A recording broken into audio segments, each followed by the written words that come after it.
esse é o bolo que eu como no café da manhã. Eu vou mostrar para vocês como nós fazemos esse bolo. Tem baixa taxa de carboidrato, ele é feito com farinha de grão de bico e farelo de aveia e outros componentes que a gente usa. E que é um bolo feito na frigideira e muito saudável para quem tem diabetes, para quem é pré-diabético ou mesmo para quem quer emagrecer, já que ele tem baixa taxa de carboidrato. E da forma como nós fazemos, ele fica muito gostoso, tá? Eu vou mostrar para vocês nesse vídeo como nós fazemos esse bolo aqui para usar no café da manhã.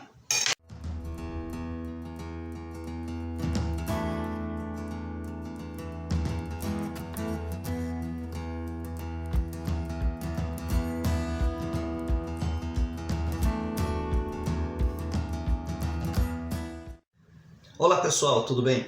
Hoje eu vou falar sobre o meu café da manhã. Há cerca de 3 meses atrás eu fui diagnosticado com a tal da maldita diabetes. E o maior problema que quando a gente se depara e enfrenta é ver a limitação que passamos a ter que obedecer com relação a alimentos. E nós vamos procurar alternativas através de indicações de outras pessoas, através de orientações de nutricionistas. Nós nos desesperamos mais ainda. Eu falo por mim, porque eu tinha o costume de comer ao menos 2 pães com um copo de leite, açúcar, com um copo de leite, café e muito açúcar, tá? No café da manhã, no desjejum. E eu tinha esse costume de comer muito carboidrato.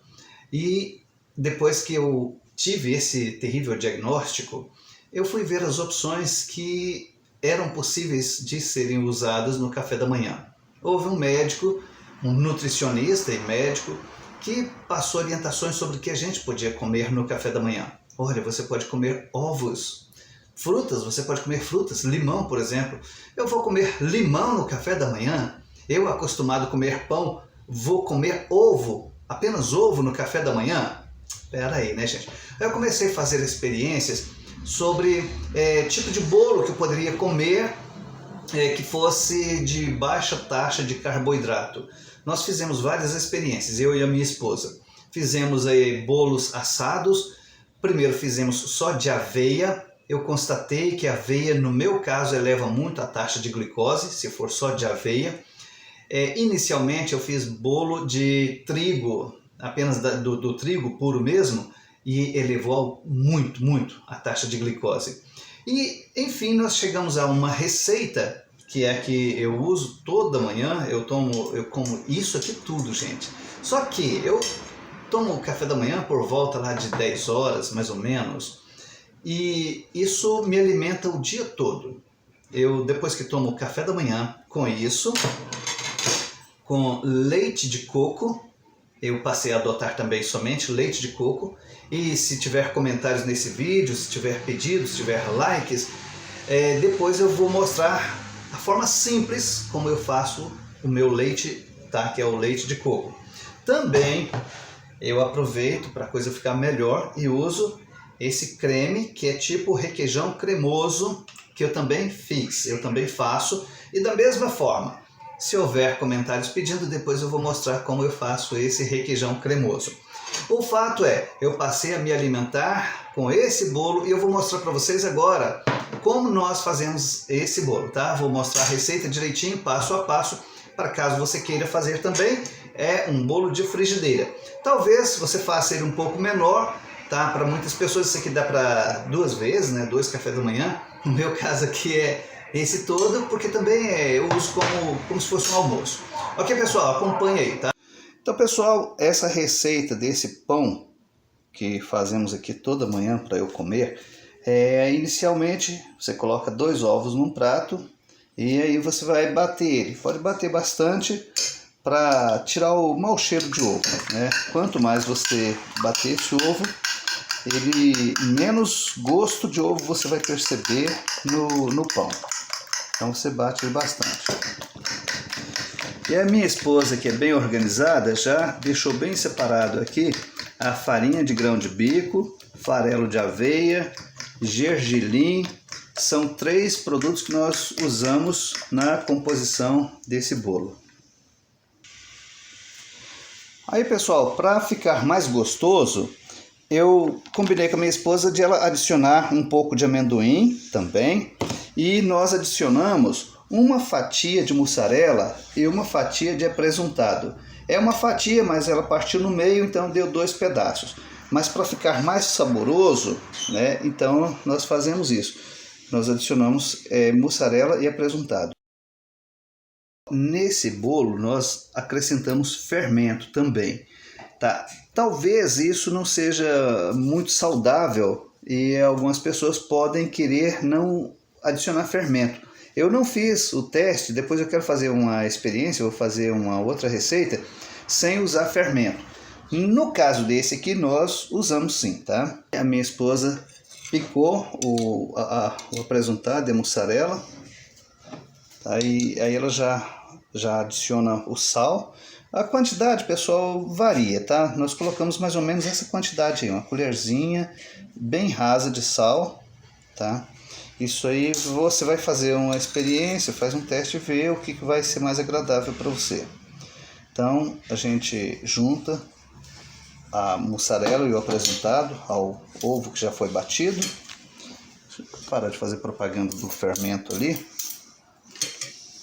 E aí nós vamos colocar 3 colheres e meia de farinha de grão de bico. Esse bolo que nós fazemos todas as manhãs aqui, para eu comer no café da manhã, ele fica bastante grande. Então a gente usa 3 colheres e meia de farinha de grão de bico, 2 colheres de aveia,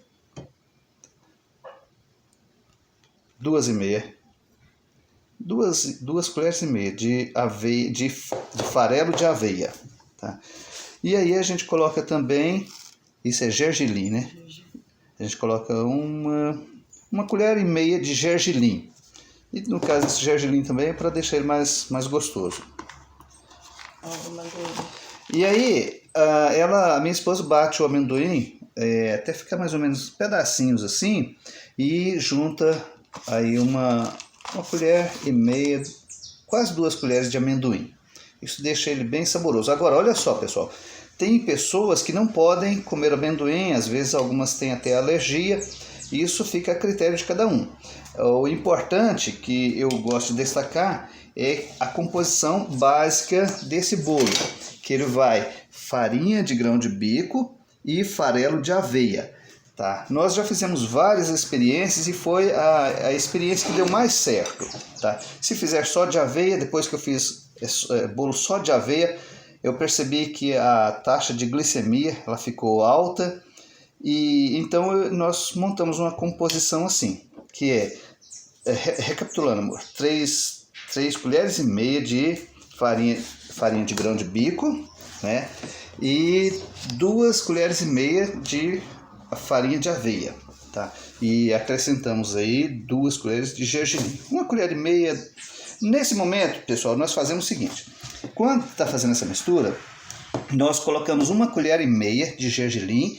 Depois, quando nós vamos assar ele na frigideira, aí a minha esposa polvilha mais meia colher de gergelim, de maneira que a gente usa 2 colheres. Agora, veja só a consistência dessa massa que vai ficando.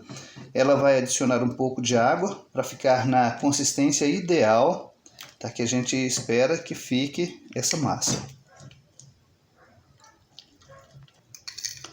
Essa consistência que ele fica também, ela é meia relativa. Se ela ficar mais mole, mais líquida assim, ele cresce mais, porém murcha mais rápido. Então tem que adquirir uma consistência meio razoável aí. E pelo que você vai vendo no vídeo, você pode perceber mais ou menos o tipo de consistência que ela deve ficar. Eu acho que mais pode, entendeu? Eu cortei, mas a minha esposa estava falando que aqui é melhor ela ficar um pouquinho mais firme, tá? E agora que ela vai adicionar qual a quantidade de fermento? Vamos ver aqui. Meia colher de fermento. Conforme eu disse, para mim é bom que coloque fermento. Eu quero fazer e depois eu vou fazer uma outra receita dessa mesma forma, sem colocar fermento, e vou ver. É óbvio que aí ele não vai crescer, deve ficar mais duro. Eu vou ver, dependendo do jeito, para mim tá bom. Ele fica mais saudável se não colocar fermento. Então veja só, ficou bastante mole essa massa, né? E é nesse ponto aí que a gente vai levar à frigideira. Aí pessoal, não repara a frigideira não, tá? Ela tá meio feia. Mas então você usa fogo baixo. E nesse caso aqui nós adotamos margarinas. Coloca uma quantidade, isso aí dá o quê, amor? Menos de meia colher de margarina. É que nós vamos forrar o fundo da frigideira com isso. Nós experimentamos azeite também. Azeite de oliva é até mais saudável, obviamente, tá? Mas, sinceramente, o sabor com a margarina ficou melhor. É menos saudável, porém eu achei mais gostoso. Então nós passamos a adotar, ao invés de azeite, a margarina, tá? Aquece um pouquinho a frigideira e já pode começar a despejar a massa na frigideira. Fogo sempre baixo. Mantenha sempre o fogo baixo, tá, pessoal? Também quem quiser usar a manteiga, né? Também pode usar a própria manteiga de leite. Isso fica mais gostoso. E eu não uso, não é porque eu não gosto, é porque ela é muito cara. Mas quem quiser fica mais gostoso, tá? E também eu acredito que seja até mais saudável. A mão, assim, só jogar um pouquinho em cima. Aí, pessoal, nesse ponto aqui, minha esposa joga mais ou menos mais meia colher de gergelim e aqui ela vai polvilhando ele com a mão. Claro que lavou a mão, né? Tá? Então ela joga o gergelim ali em cima e fica muito bom, fica saboroso esse bolo, tá? E aí mantém tampado, tá, pessoal? Mantenha ele tampado. Cerca de 3 minutos e meio depois, ele começa a crescer e aí é bom fazer isso aí nas bordas, tá? E nesse ponto aí, cerca de 3 a 4 minutos mais ou menos, no nosso caso aqui deu 3 minutos e 50 segundos. Aí já pode virá-lo. Tá? E aí percebe-se que desse lado ali já ficou pronto, né? Já ficou bom. E volta, tampa novamente e deixa mais alguns segundos. Minutos, quero dizer. Aí, pessoal, se quiser também, pode colocar, assim que vira, colocar mussarela aí em cima. Aí, obviamente, vai ficar bem melhor, né? Isso aqui eu acho que dá para fazer até pizza com isso, tá? Mas eu prefiro desse jeito aí porque é para café da manhã, então fica muito bom. Agora, depois de 1 minuto e 40 segundos, a gente dá uma olhadinha por baixo e acho que pode deixar mais um pouquinho. No nosso caso aqui, assim já está até bom, tá, pessoal? Porque minha esposa faz e às vezes eu demoro um pouco para lanchar e quando eu venho eu viro ele e aqueço novamente, tá? Ligo na frigideira. Então, desse jeito aí tá bom. Esse tempo que eu falei, pessoal, varia, tá? Depende do tipo do fogo que é usado, tá? Da intensidade, mas é mais ou menos isso aí. Agora, pessoal, obviamente fica mais gostoso quando acrescenta o creme, que é tipo um catupiry, tá? Que eu fiz, né? E aí, acrescentando, adicionando esse creme, né? Agora se você, claro, não faz esse creme, mas adiciona catupiry, aí, claro, fica bem mais gostoso, né? Com certeza. Também eu acho que eu exagerei um pouco, né, pessoal? Coloquei muito desse creme, que é um requeijão cremoso que eu mesmo faço. Se houver pedidos nos comentários e houver bastante like nesse vídeo, depois eu vou mostrar a receita, como eu faço esse requeijão cremoso. Vamos experimentar. Muito bom. Faça, depois diga, tá? Como ficou.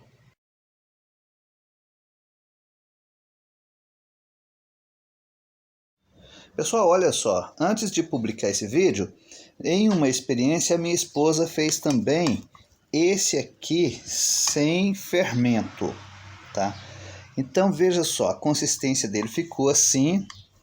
Eu não experimentei ainda para ver qual o sabor, tá? O fato é que sem fermento, obviamente, ele não tem o crescimento normal, né? Não fica tão fofinho quanto fermento, quando usa fermento. E aí, veja só, ele ficou mais fino, né? E um detalhe que eu não falei quando a minha esposa colocou o fermento é que ela usa o fermento químico, tá? Nós adotamos uma marca aí. Então, ele ficou desse jeito aqui, sem uso do fermento, tá? E com relação ao sabor, ficou quase da mesma forma do outro, tá? Não tem muita alteração no sabor, não. Ele fica menos fofinho do que o outro, mas fica bom. Ok? Em resumo, é assim. Usando fermento, ele fica mais fofinho, um pouco mais gostoso, fica melhor.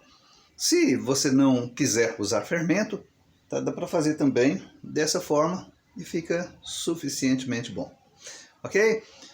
Dê um joinha, compartilhe esse vídeo. Se não é inscrito no meu canal, se inscreva. E até o próximo vídeo, a próxima dica, ok?